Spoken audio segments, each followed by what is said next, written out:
moved away. "What is wrong with him? Send him to the infirmary." Ludwig, a usually quiet biologist, made a fist and said, "If Michael goes, so will you." The Pole's eyes narrowed, but he shut his mouth before he headed out into the icy morning air. "Thank you, my friend," whispered Michael. "You'll see, it won't be long now." Abel held him under the arm as casually as possible and helped him to the door. "You can do it." "I will, because I know that Jakob will find my family. Help is coming. I feel it." "Yes, now quiet. Save your strength." "You must believe." "I believe," said Abel automatically as he helped Michael out of the door and down the block alley to the square. It was more crowded than ever since Germany invaded Poland. Abel had heard a guard complaining about the smell. He'd said that the camp should only have 6,000 prisoners, and it now had 19,000. Abel could well believe it. Many of the men who had been arrested after Grinspan killed the Nazi in Paris had been released, but the Germans always found more men to imprison. Czechs from the Sudetenland and then Czechoslovakia itself, now Poland. Who's next? Abel wondered aloud without much interest. He was where he was. A year in hell had taught him that nothing would change it. A guard came charging by, yelling, "Go on there, you stinking Jew!" He raised his baton and cracked a man on the shoulder with it. "What did you say? What did you say?" More guards came, passing Michael and Abel and concentrating on the barracks that held the Jewish prisoners. Grief and guilt washed over Abel, making his heart feel like it was twisting in his chest and wringing out his soul.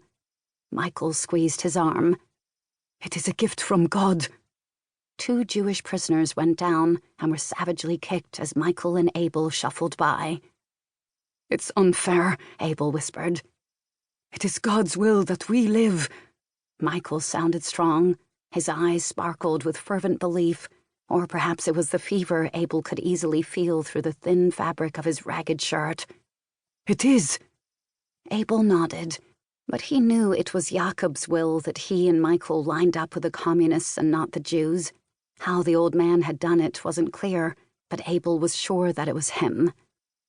When the first wave of Czechs came into the camp, Jakob had been designated for release, but while he was waiting, the guards decided to make him useful and assigned him to help process the influx of prisoners. Thousands were flooding in, and the system they'd so carefully designed was overwhelmed. Abel hardly saw his dear friend for the next few days, except for a glimpse of him bent over a desk, carefully filling out paperwork, and another when he was being escorted out of his barracks with his meager possessions. The capo, who wasn't as harsh as the others, allowed him to shake Abel's hand. "I will see you again, my Leopold," said Jakob, referring to his son who had died at Dachau and in whose name Jakob had saved Abel. "I hope so," said Abel. Jakob's eyes sparkled under his shaggy brows. "I know so." The capo forced him away before he could say more, but Abel had the strongest feeling that the old man was up to something, and a few hours later he was proved right when his capo came to get him, yelling about mistakes and idiocy.